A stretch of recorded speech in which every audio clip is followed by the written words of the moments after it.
तुम्ही ऐकत आहात स्पर्श तुझ्या प्रीतीचा भाग 22. सोमनाथचा मनसुबा पूर्ण झाला होता. अक्षय आणि सोनाली त्याला भेटायला तयार झाले होते. दोघेही एका हॉटेलमध्ये येणार होते. त्या दोघांना आरशामध्ये कसं उतरायचं हा विचार तो करत होता.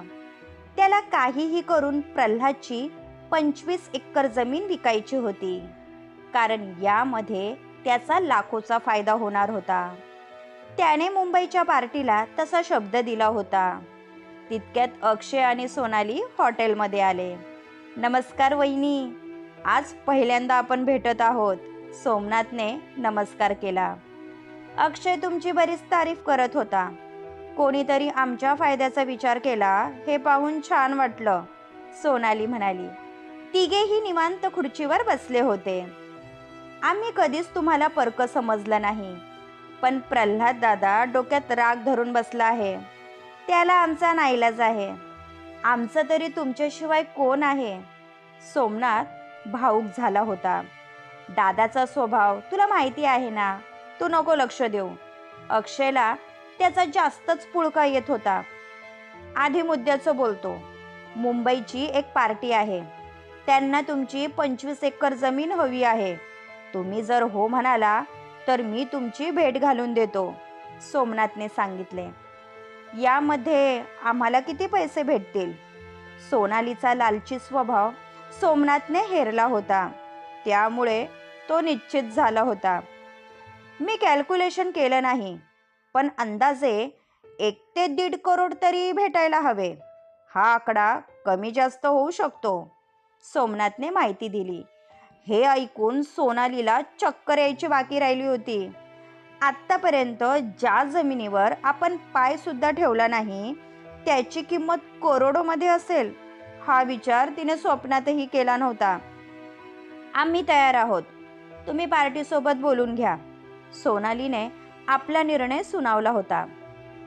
प्रल्हाद दादाला विचारल्याशिवाय आपण कोणताही निर्णय घेऊ शकत नाही. त्यांच्या संमतीशिवाय आपल्याला जमीन विकता येणार नाही, अक्षय म्हणाला. तुझा दादा या जन्मात तरी जमिनीला हात लावून देणार नाही, त्यामुळे विचारण्यात अर्थ नाही. आपण परस्पर जमीन विकूया, त्यानंतर जे होईल ते पाहता येईल. सोनाली चिडली होती.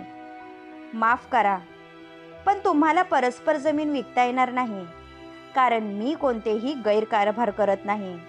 आधी आपल्याला जमिनीची वाटणी करावी लागेल. तुमच्या नावाचा हिस्सा वेगळा निघाला त्यानंतर आपण तो आरामात विकू शकतो, म्हणजे कोणीही तुमच्या व्यवहारामध्ये हस्तक्षेप करणार नाही, सोमनाथ म्हणाला. आम्हाला यामधली काहीच माहिती नाही, सोनाली म्हणाली. तुम्हाला काहीही करावं लागणार नाही. तुमचा दीर तलाठी आणि तहसीलदार खिशात घेऊन फिरतो. तुमचं काम झालं म्हणून समजा. फक्त दिलेला शब्द मोडू नका, नाहीतर पुढे जाऊन मला प्रॉब्लेम येईल. सोमनाथ दोघांच्या चेहऱ्यावरचे एक्सप्रेशन पाहत होता, कारण अक्षय थोडा घाबरलेला वाटत होता. आम्ही तयार आहोत. काहीही झालं तरी आम्हाला जमीन विकायची आहे, सोनाली म्हणाली. तसा सोमनाथ हसला व चहाची ऑर्डर दिली. आजचा दिवस इतका चांगला असेल यावर त्याचा विश्वास बसत नव्हता. शारदा गावामध्ये दाखल झाली. गावकऱ्यांचं लक्ष तिच्यावर गेलं. तशी सर्वांनी तोंडात बोटं घातली, कारण शारदा गावामधील पहिली मुलगी असेल जी स्वतः कार ड्राईव्ह करत होती. प्रल्हाद शेतावरून घरी जाण्याची तयारी करत होता. तितक्यात सागर तिथे आला. आमच्या वहिनीची हवा आहे, सागर हसत म्हणाला. आता काय केलं तिने? प्रल्हाद हातपाय धुवत म्हणाला. आमच्या वहिनी साहेब स्वतः कार ड्राईव्ह करत आले आहेत. अख्खा गाव त्यांना पाहत होता. नशीब काढलं मित्रा, सागर कौतुकाने म्हणाला. मग बायको कोणाची आहे? प्रल्हाद कॉलर टाईट करत म्हणाला. आत्तापासूनच बायकोचं कौतुक? हा, लग्न झाल्यापासून तू खूप बदलला आहेस, म्हणून तुला मित्र दिसत नाही. मला तर हेच समजत नाही की मी तुझ्यासोबत बोलत का आहे. सागर जायला निघाला. तुझं तर काहीही असतं. मी दिवसभर शेतात असतो आणि ती कोर्टामध्ये जाते. मला तर तिच्यासोबत 2 शब्द बोलायला वेळ मिळत नाही, प्रल्हाद म्हणाला. दोघे पायी घरी निघाले होते. त्या दिवशी शेतामध्ये काय झालं हे अख्ख्या गावाला माहीत आहे. माझा मित्र इतका पोचलेला असेल असं वाटलं नव्हतं, सागर त्याला कोपरखळी मारत म्हणाला. तसा प्रल्हादला त्या दिवशीचा प्रसंग आठवला. शारदाचा स्पर्श अजूनही त्याच्या मनामध्ये ताजा होता. शारदाने कार पार्क केली व खाली उतरली तशी अनुची नजर तिच्यावर पडली.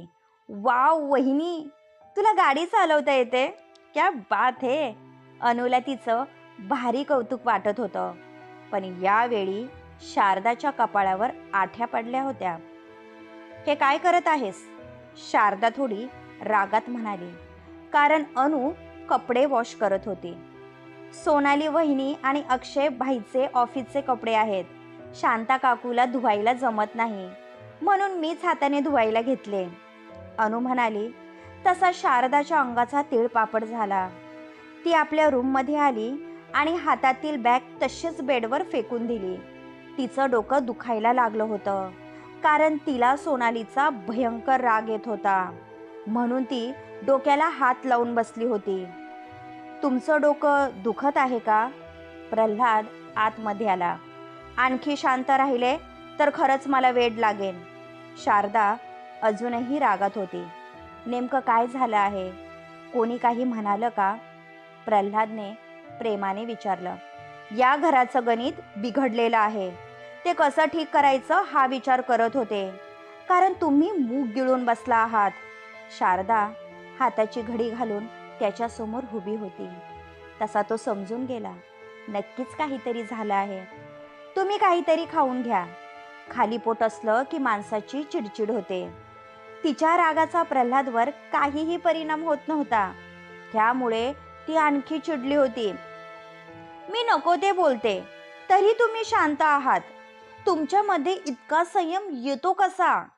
शारदाचा अवतार पाहून त्याने अलगद तिचे दोन्ही खांदे पकडले, जे तिला अपेक्षित नव्हतं. म्हणून ती भांबवली. तो तिच्या जवळ सरकला. त्याच्या डोळ्यामध्ये एक प्रकारची शांतता होती, जी तिला त्याच्या दिशेने खेचत होती. दोघांमध्ये एकाने तरी शांत असायला हवं, त्याशिवाय प्रपंच कसा होणार. तुम्ही स्वतःच्या जागी योग्य आहात, त्यामुळे तुमच्या प्रत्येक निर्णयामध्ये मी तुमच्या सोबत आहे. आता हे घर व घराची जबाबदारी तुमची आहे. तुम्हाला जे योग्य वाटतं ते करा. मी तुम्हाला शब्दानेही बोलणार नाही. प्रल्हादने अलगद तिच्या गालावर हात ठेवला. त्या स्पर्शाने तिच्या शरीरावर रोमांच उभे राहिले. त्याचा हळूवार स्पर्श तिला बेचैन करत होता. तिने डोळे मिटून घेतले. तसा तो बाजूला झाला आणि निघून गेला. कितीतरी वेळ ती तशीच उभी होती. सकाळी अनु किचनमध्ये सोनालीचा नाश्ता तयार करत होती. सोनाली मस्त हॉलमध्ये बसून लॅपटॉपवर काम करत होती. अनु अनु, शारदा तिच्या नावाने ओरडत बाहेर आली. तशी अनु घाबरली.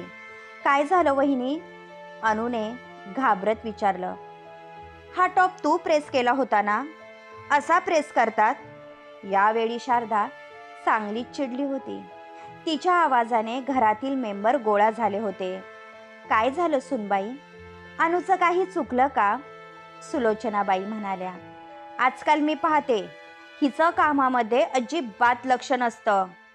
शारदाची जळजळीत नजर तिच्यावर पडली, म्हणून अनुचे डोळे भरून आले. नशीब तुमच्या लवकर लक्षात आलं, नाहीतर सर्वांना माझंच तोंड दिसतं. सोनालीने आणखी भर घातली. सॉरी वहिनी, मी पुन्हा टॉप प्रेस करून देते, अनु डोळे पुसत म्हणाली. आधी मला सांग, तुझी एक्झाम कधी आहे, शारदाने विचारलं. 2 महिने बाकी आहेत. अनु चांगलीच घाबरली होती. तुझी एक्झाम तोंडावर आली आहे आणि तू अभ्यास सोडून घरातली कामं करत बसली आहे. तुझ्या दादाचा पैसा वर आला नाही, जो तो तुझ्यावर खर्च करत आहे. तो दिवस रात्र कष्ट करून तुझ्या कॉलेजची फी भरतो आणि तू घरामध्ये धुणी भांडी करत असते. हीच कामं करायची होती तर कॉलेजला ॲडमिशन का घेतलं?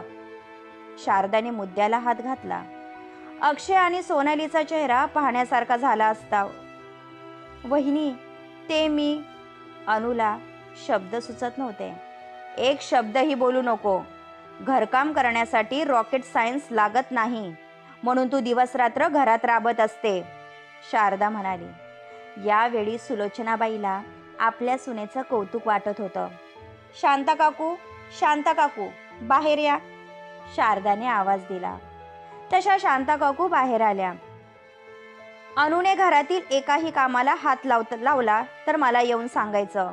तिचा नाश्ता, जेवण, तिला जे काही हवं असेल ते तिच्या रूममध्ये नेऊन द्यायचं. आणि राहिला प्रश्न कामाचा, तर जो तो आपलं काम करायला समर्थ आहे. आता सरळ आपल्या रूममध्ये जायचं. मला तू फक्त स्टडी करताना दिसली पाहिजे, समजलं? शारदाचं असं बोलणं ऐकून अनुला अपेक्षित नव्हतं. यावेळी तिचे डोळे आनंदाने भरून आले होते. तिला तर शारदाला मिठी मारावीशी वाटत होती. मी लक्षात ठेवेल, असं बोलून अनु किचनमध्ये जायला निघाली. तिथे कुठे निघाली? शारदाने विचारले. सोनाली वहिनीचा नाश्ता देत होते, अनु घाबरत म्हणाली. तुला एकदा सांगितलेलं समजत नाही का?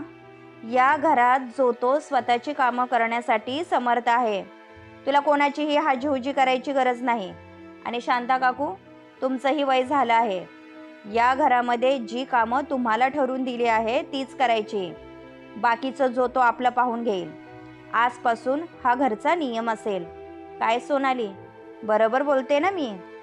शारदाची नजर सोनालीवर पडली.